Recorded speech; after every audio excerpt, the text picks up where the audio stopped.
He is John Dandy of the many faces, each face a reservoir of unearthly power containing such dreadful thoughts and imaginings.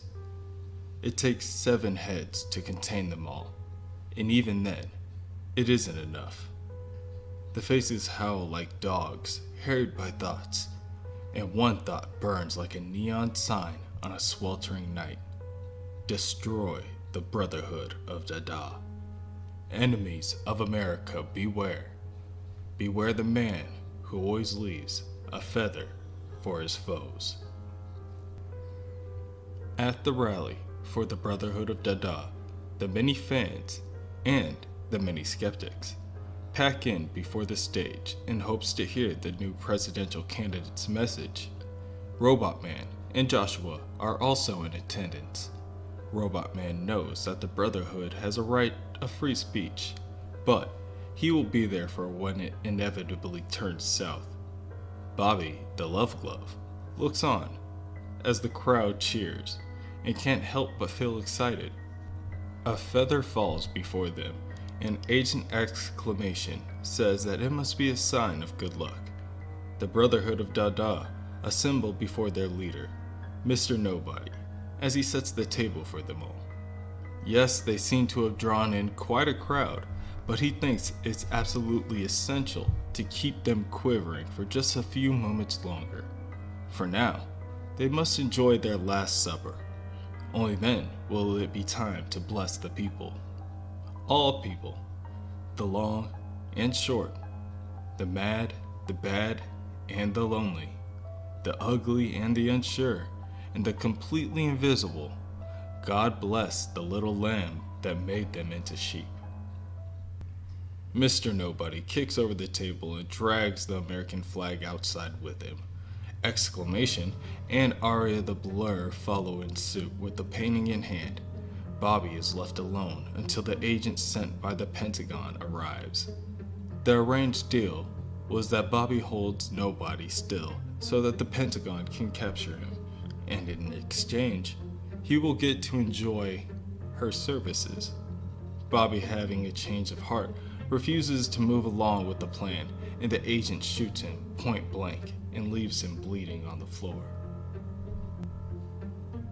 Outside, the rally begins, and Mr. Nobody is ready to talk politics. He is here as the duly elected representative of the majority of the people in this country who don't vote. His first task will be to declare war upon the way things are. When he obtains the highest office in the land, he promises to lie, deceive, loop-de-loop, and otherwise maintain the fine standards of government that the people have already come to expect. Mr. Nobody unveils his painting and shows the people that there is a world of wonder in the magical painting. An infinity of novelty and opportunity.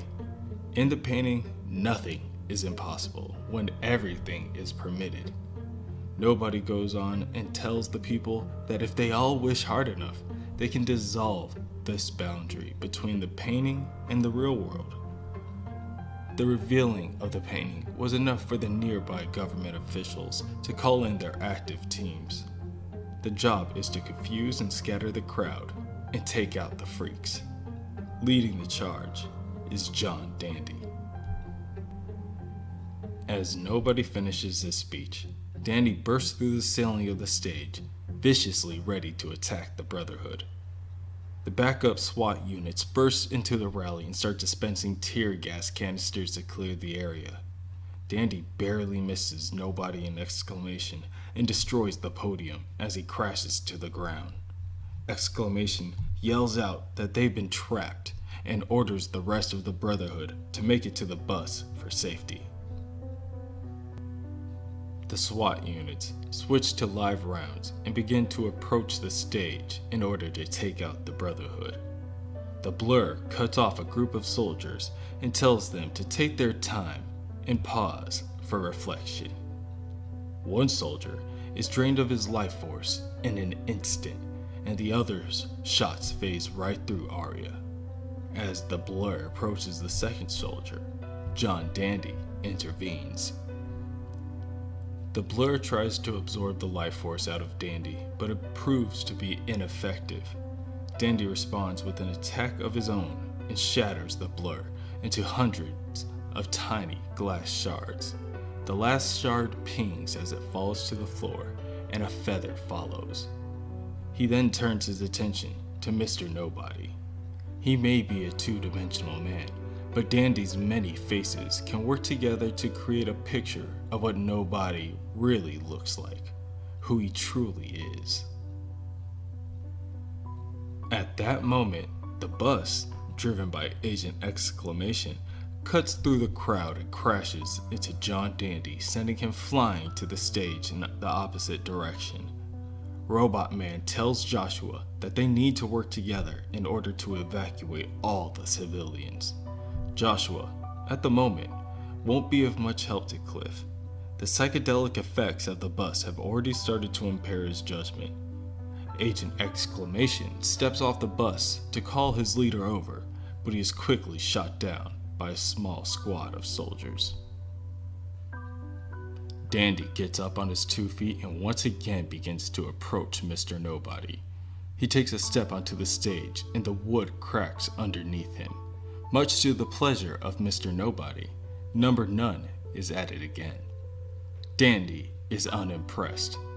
His body twitches in an epileptic tremor as he reaches up and peels away a face, leaving a rough sore patch of skin in the air behind him, and hurls the face towards his enemy. It collides with Nobody and strips him of everything that makes him special, leaving a vulnerable Mr. Morden behind. John Dandy stabs Mr. Nobody through his now three-dimensional abdomen and tackles him to the ground, preparing for his final strike, when out of nowhere, a punch from the Love Glove sends him flying.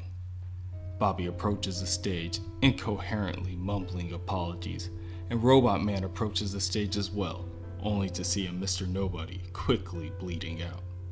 Mr. Nobody begs Cliff to remove Dandy's face off him and get him back into the painting so that he can heal. Robot Man picks up Mr. Nobody, and Mr. Nobody tells him that he almost did it. He almost broke the chains of normalcy. It even seems as if Robot Man is starting to see his side of things. Robot Man tells Nobody to shut his mouth and prepares to put him back into the painting, when two gunmen open fire, causing the painting to burn into cinders right before their eyes. Dandy once again leaps in, this time to attack Robot Man, but Cliff easily reverses his trajectory and throws Dandy against the wall, leaving him down for the count.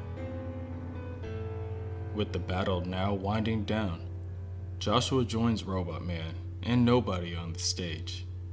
Nobody, with nowhere left to run back to, solemnly tells his two adversaries goodbye. He wasn't a villain like the rest. He just wanted people to understand that they could see things differently. The world could be different if the people just chose to make it that way. One day, everyone will see that nobody had the answer all along.